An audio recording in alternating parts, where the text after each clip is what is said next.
Hey, it's Monday, which means that this is your Monday Minute. I'm Pastor Alyssa, and if you joined us in church yesterday, you know that we talked about belonging. Much like today in the ancient world, religious leaders often excluded people based on their identity. Sometimes those identity markers were physical, emotional, or mental, or sometimes something different. People being excluded from communities of faith is nothing new.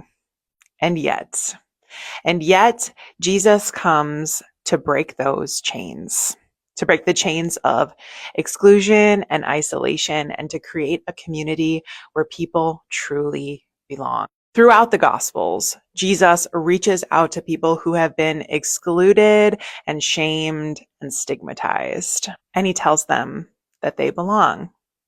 And Jesus doesn't just say that they belong, Jesus shows them that they belong by doing four things. Jesus shows them they belong by noticing them, by naming them, by really trying to know them, and by needing them. And in doing so, Jesus gives us an example of how we can create communities of true belonging. As a church, we can show people they belong by noticing them. When you see a new face in church, say that. Say, hey, I don't think I've ever seen your face before. Are you new here? Notice people who you've never known before, or notice the people who go unnoticed. Notice the people who are excluded and those who people aren't taking the time to notice their presence in church or out in the world. We can also name them, which is one of the reasons why name tags are such a huge part of our culture here at Holy Trinity.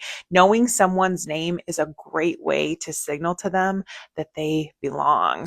And it's also really important for us to get to know people. So if you're at church early, or if you're in the fellowship hall for coffee time after church, try having a conversation with someone who you've never talked to before. It's a great way to get to know someone and to help them to feel like they belong. And lastly, we can look for ways that each person's unique and special gifts are needed here at Holy Trinity. We need the entire body of Christ, each person with all of their uniqueness, to make Holy Trinity a place where people experience the real and life-changing love of God. One of my deepest desires is that together we will co-create a community where people really and truly feel like they belong.